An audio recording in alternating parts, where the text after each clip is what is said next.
안녕하십니까. 신인근의 군사TV 디펜스 브리핑입니다. 자, 오늘도 아주 중요한 군사 무기 관련 소식 전해드리겠습니다. 제가 까보중이라는 말을 유행어로 유행시켰죠. 까보니까 중국제네. 자, 그런데 이게 까보기도 전에 중국제가 된 게 있습니다. 바로 중국의 정말 최초의 독자 개발 항공모함 푸젠함인데, 이 푸젠함이 까보기도 전에 중국제가 되어버렸다 라는 소식인데요. 어떤 소식인지 보도록 하겠고, 자, 그리고 정말 올해 대만에 전쟁이 발생할 가능성이 굉장히 높지 않습니까? 여러분들 기사 보셨겠지만 대만이 중국의 참수작전을 방어하기 위해서 그게 우려돼서 이 총통 경호 병력을 어마어마하게 늘렸는데, 그 병력 늘린, 또 전력을 늘린 게 구체적으로 어떤 건지 한번 보도록 하겠습니다. 자, 5가지 단신 먼저 보겠습니다. 러시아의 미사일이 폴란드 영공 침범한 그 논란에 대해서 러시아는 증거를 대라 라며 적반하장으로 나오고 있다는 소식에서부터, 중국은 신형 625식 드론 요격 시스템을 야전부대에 배치하기 시작했다 라는 소식까지 보겠습니다. 첫 번째입니다. 지난해 12월 29일 러시아가 우크라이나에 대한 대규모 공습을 실시할 당시 러시아군의 공중발사 순항미사일인 KH-101 한 발이 폴란드 영공을 의도적으로 침범한 것에 대해 러시아가 공식적인 반응을 내놓았습니다. 러시아 외무부가 폴란드의 발표가 일방적인 주장일 뿐이라며 구체적인 증거를 내놓으라고 통보해 폴란드와 갈등을 빚고 있습니다. 카타르 공군 퇴역 미라지 2009 전투기 12대를 중고로 구매하려던 인도네시아가 돌연 사업 잠정 중단을 선언했습니다. 수비안토 국방장관의 대변인이 직접 TV 프로그램에 출연해 재정 문제로 중고 전투기 구매 협의가 중단됐다고 밝혔는데요. 7억 9,700만 달러에 달하는 이 거래, 과연 비용 문제 때문에 중단됐을지 향후 상황 전개를 지켜봐야겠습니다. 독일이 리투아니아에 연구 배치할 예정인 기갑예단이 본격적인 창설 준비 절차에 들어갔다는 소식입니다. 독일 측에서는 레오파르트 2 A7V 전차를 운용하는 제203 전차대대, 푸마 장갑차를 운용하는 제122 장갑보병대대를 주축으로 부대를 편성하고, 리투아니아 측은 분담금을 마련해 이들 부대를 수용할 주둔지와 훈련장을 건설하는 예정인데요. 독일은 한 개 대대와 지원 부대를 추가로 확보하기 위해 나토 측에 순환배치대대 지원을 요청했습니다.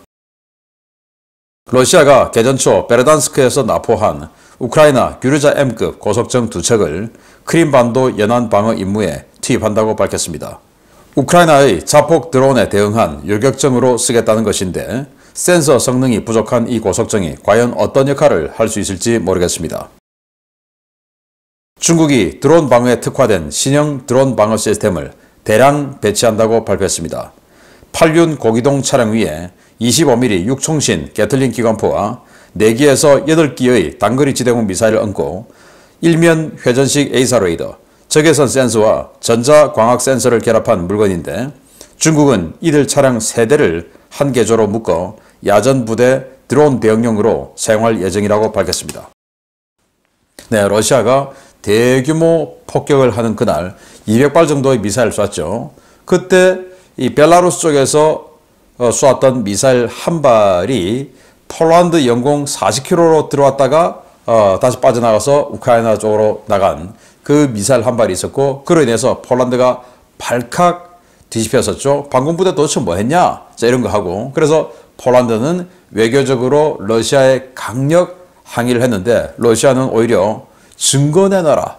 무슨 소리냐? 자, 이렇게 됐어요. 증거 내놔라 그러면 폴란드 방공부대, 레이더 부대 또는 지대공 미사일 부대, 뭐 이런 부대들의 그 탐지 내역을 내놔야 되는 거 아니겠습니까? 그러면 그걸 내놓으면 폴란드 방공부대의 배치 상황, 그리고 폴란드 방공부대 그 센서의 성능, 이런 것들이 그대로 노출이 되죠. 완전히 군사 기밀이죠. 그걸 내놔라고 하는데 내놓을 수가 없는 거 아니겠습니까? 당연히 상대가 내놓을 수 없는 걸 내놔라고 하면서 우기는 건 뭐냐? 그냥 그야말로 러시아가 어깃장을 놓는 것이죠. 그래서 증거를 내놓을 수 없는 폴란드는 뭐 지금 사실은 뭐 얼굴만 붉힐 뿐이죠. 또 냉가슴만 앓게 되는 뿐이죠. 정말 뻔뻔스러운 러시아인데, 그 러시아의 당할 수밖에 없는 이 상황이 폴란드는 정말 열 받을 것 같고 방공부대 정말 중요한데요. 제가 마지막에 알려드리겠지만 중국은 이번 우크라이나 전쟁의 교훈을 삼아 벌써 드론 방공부대를 만드는데 대한민국 이 방공에 진짜 신경 써야 됩니다. 자, 인도네시아가 카타르의 중고 미라지 2009 이 전투기 12대를 도입하기로 했었죠. 카타르가 중고 미라지 2009 이거 이 수명이 아직 70% 남아있는 완전 쌩쌩한 겁니다. 그리고 업그레이드도 아주 충실하게 해서 굉장히 성능 좋은 거예요. 근데 이걸 이제 사우디하고 단교가고 뭐 이러면서 미국, 프랑스, 영국 등 이 강대국에 뭔가 또 구애를 또 해야 되니까 미국으로부터는 F-15 전투기 대량 구입, 또 영국, 독일 이 나라들에 또 해야 되니까 유로파이터, 또 프랑스 해야 되니까 라팔 골고루 4.5세대 하이급 전투기를 다 샀어요. 카타르 공군이 필요한 또 그들이 수용할 수 있는 그 한계를 완전히 초과해서 샀어요. 그래서 카타르는 자기네들이 가지고 있는 멀쩡한 전투기 필요 없게 된 거죠. 그걸 이제 인도네시아가 우리에게 파세요. 이제 이렇게 된 겁니다. 그런데 갑자기 우리 안 하기로 했다라고 또 수비안토 국방장관의 대변인이 밝혔어요. 아니 뭐 국방부 대변인이면 대변인이지 무슨 또 수비안토 장관의 대변인이냐. 이게 또 무슨 일이냐 하면 수비안토 국방장관이 2월 13일 있는 인도네시아 대통령 선거에 출마해서 지금 현재 대통령하고 경쟁자입니다. 희한하죠. 그래서 제가 인도네시아 무기 구매 너무 막 폭주하는 걸 보면서 제가 여러 번 말씀드렸던 적이 있는데, 자, 이게 수비안토 장관의 대선 자금 마련, 뭔가 이 비자금 빼는 이 창구 용도로 무기 구매를 이렇게 하는 거 아니냐. 그래서 우리 이 한국하고 같이 하는 KF-21 개발, 이게 비자금 마련이 안 되고 우리가 리베이트 안 주고 우리는 뭐 깨끗해야 되니까 안 주고 하니까 여기에 들어갈 돈은 자꾸 미루고 다른 무기 구매에서 대선 자금 마련하는 거 아니냐. 이런 의혹을 제가 몇 번 제기를 했었는데, 자, 이제 작년에 이거 추진한다고 했다가 선거는 지금 코앞으로 다가왔죠. 그럼 지금 이거 계약서 사인하고 뭐 리베이트 들어오고 이거 하면 선거에 사용할 수 없죠. 그래서 이거 안 한다는 건 아닌가라는 생각이 드는데, 원래 인도네시아는 명분은 뭐냐? 라팔 전투기 사니까 라팔 전투기를 갑자기 그 하이급 전투기를 운용을 하기가 애매하니 그 사이에 이렇게 미라지 2000 중고 전투기, 어차피 다수에서 만들고 미라지 2000에서 발전한 게 라팔이니까 미라지 2000을 먼저 운용해서 라팔 전투기를 운용할 수 있는 이 몸풀기에 들어가는 이 명분으로 해서 그런데 너무 새 거고 좋고 중고지만 70%나 수명이 3,500시간이나 남아있어요. 그래서 이제 하려고 했던 건데 갑자기 비용 문제 때문에 안 한다. 그 말은 저는 그냥 대선 자금으로 써야 되는데 리베이트가 빨리 안 들어와서 그냥 하지 말자. 이 상황은 아닐까라는 생각이 문득 드네요. 자, 독일이 정말 러시아가 이 우크라이나 전쟁 이후에 나토를 침공할 수 있다라고 생각하는 거죠. 그래서 독일이 2개의 대대를 만들어서 리투아니아로 보냅니다. 에스토니아, 라트비아, 리투아니아. 이래서 리투아니아가 가장 남쪽에 있는 발트 삼국 중에 가장 남쪽에 있는 나라고, 이게 가장 또 위험하죠. 벨라루스, 칼리닝그라드, 우크라이나, 폴란드 이렇게 딱 겹쳐져 있는 나라인데, 여기에 이제 기갑여단을 하나 보내는데 독일이 레오파르트 A7 한 개 전차 한 개 대대, 그리고 푸마 장갑차 한 개 대대 보낼 테니까 나토 당신들이 나머지 기계화 부대 한 개 대대, 그리고 포병 부대 하나 좀 보내달라, 순환 배치해달라, 자, 이렇게 요구를 했는데 독일 야당에서는 아니 우리 독일이 겨우 한 개 예단을 우리가 독자적으로 못 만들어서 2개만 보내고 대대 2개만 보내고 나머지는 지금 나토에게 손 벌리냐, 이게 뭐냐 라고 하면서 이래서 우리가 징병제로 다시 돌아가야 되는 거다 하고 기사당 기독사회당에서 이 총재가 기독사회당 총재가 직접 주장을 했어요. 징병제로 돌아가자. 지금 독일이 인구 8,300만인데 병력이 18만밖에 안 돼요. 징병하다가 모병제로 전환했지 않습니까? 병력이 다 모일 수가 없죠. 그래서 다시 징병제로 회귀해야 된다라고 주장하는데 대한민국에서 모병제 주장하는 사람들 잘 봐야 됩니다. 우리 인구 5,200만이지만 군대 갈 수 있는 나이로 치면 다른 나라 인구 3천만 정도밖에 안 되는 나라예요. 인구 1억 2천만의 일본도 23만 명의 자위대를 못 모읍니다. 월급 그렇게 많이 주고 연예인들 불러서 그렇게 광고를 하는데도 안 돼요. 인구 8,300만의 독일도 18만 명이 안 되어서 부대마다 전부 펑크가 나 있습니다. 인력이. 그런데 우리 이 젊은이 몇 명 안 되는 대한민국이 모병제 하자고요? 나라 망할 일 있습니까? 절대 그런 소리 해서는 안 된다라는 말씀을 드리면서, 자, 개전 초에 러시아가 이 고속정 우크라이나 건데 이거 두 척을 납포했습니다. 납포하고는 여태까지 그냥 놔뒀다가 저 우크라이나 수상 드론들이 계속 뭐 세바스토폴 때리러 오고 크림반도 때리러 오고 하니까, 자, 이거 가지고 여기 30mm 기관포 있으니까 이거 가지고 수상 드론 요격하는 그 용도로 쓰겠다 해서 이제 교육 훈련도 다 마쳤다고 하는데, 여기에 딱히 뭐 센서도 없고 하는데 눈으로 보고 하겠다는 건지 아무튼 그러겠다라고 하네요. 자, 우크라이나 입장에서는 배가 많이 아프겠습니다.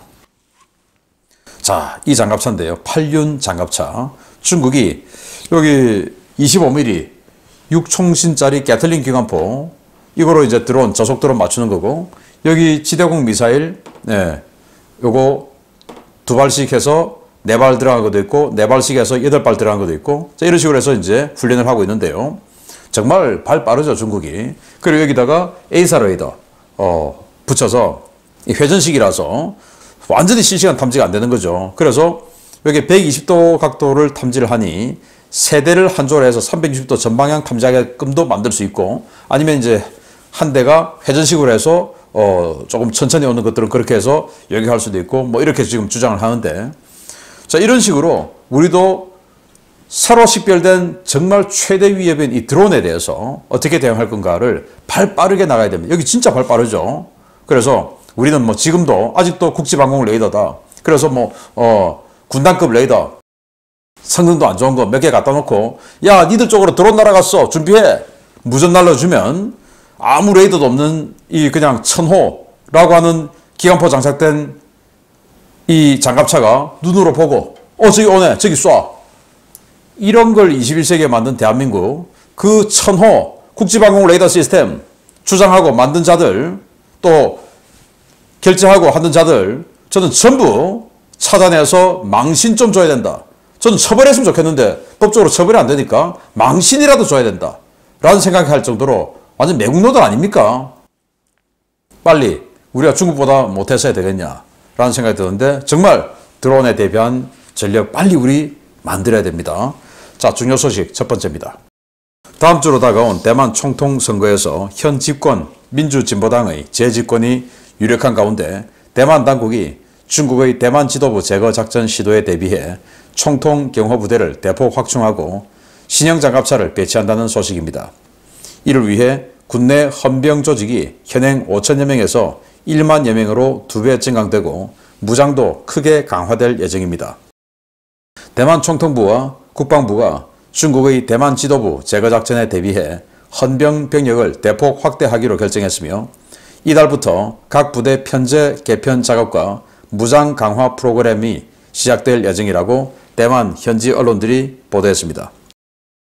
대만은 국방부 직속으로 헌병사령부를 두고 있고, 타이베이, 타오유안, 타이중, 가오슝 지역을 각각 담당하는 4개 여단급 지역 헌병사령부를 두고 있는데요. 이번 헌병 증강 조치로 지역 헌병사령부들도 모두 증강되지만, 특히 타이베이를 담당하는 제202 헌병사령부는 사실상 4단에 준하는 수준의 규모로 확장됩니다. 202 헌병사령부는 총통부를 경비하는 211대대, 총통 관저 주변을 경비하는 332대대, 국방부와 정부 청사를 경비하는 229대대, 이들을 지원하는 기갑부대인 239대대와 포병부대인 228대대로 구성되는데요. 이와 별개로 기동타격대 역할을 수행하며 예비대로 운용할 1개 대대가 추가로 창설됩니다. 현재 경보병부대 성격으로 편성되어 있는 각 대대는 대만에서 자체 개발한 차륜형 장갑차인 CM32 운표 보병 전투차량 버전이 배치될 예정인데요. 이 장갑차에는 30mm 기관포가 탑재되어 있어 기존 경호부대의 화력과 방호력을 크게 끌어올릴 예정입니다. 이와 별개로 헌병사령부는 211대대에 이른바 장갑기동 지휘 차량을 올해부터 추가로 배치한다고 밝혔는데요. 이 장갑기동 지휘 차량은 미국의 주문에 현지 생산된 차량으로 미 대통령이 사용하는 비스트와 유사한 모델로 유사시 VIP 긴급 대피용으로 사용될 예정입니다. 대만이 헌병 전력을 대폭 강화하고 화력과 방어력을 끌어올리는 이유는 유사시 중국이 특수부대를 보내 대만 지도부를 제거하려 하거나 수도 인근 대만군 부대 지휘관들을 포섭해 쿠데타를 시도할 가능성이 높다는 판단에 따른 것인데요. 총통선거 이후 비상사태에 대비하고 있는 대만, 이게 정말 남의 일로만 볼 일이 아닌 것 같습니다. 네, 대만이 이제 1월 13일 총통선거를 하고 있는데 최근에 어제 제가 본 기사에 따르면 라이칭더 민진당 후보죠.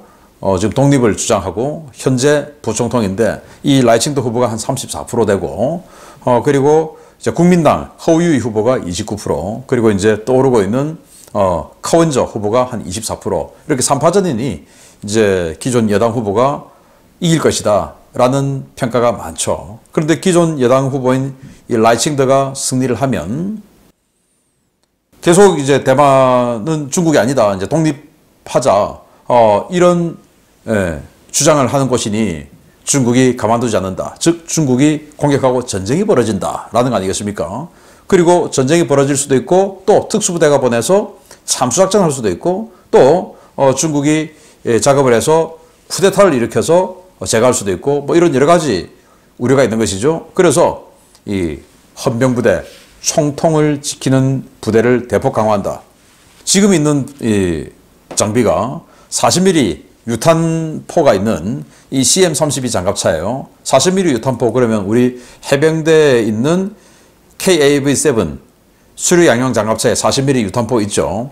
그냥 밖에 있는 보병들한테야 그냥 뽕뽕 쏘면 수류탄보다 조금 더 강하게 거의 기관포처럼 날아가니까 굉장하지만 건물 안에 있다든지 이러면 그건 큰 효과 없죠.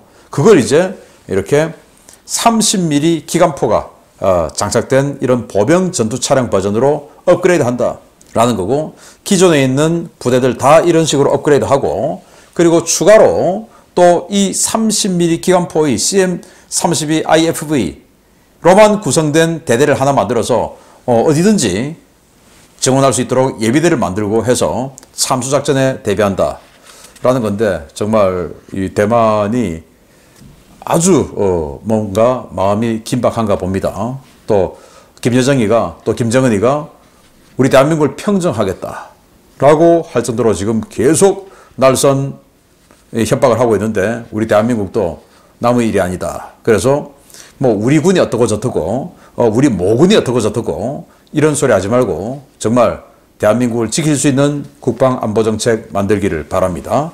두 번째, 좀 재밌는 소식입니다.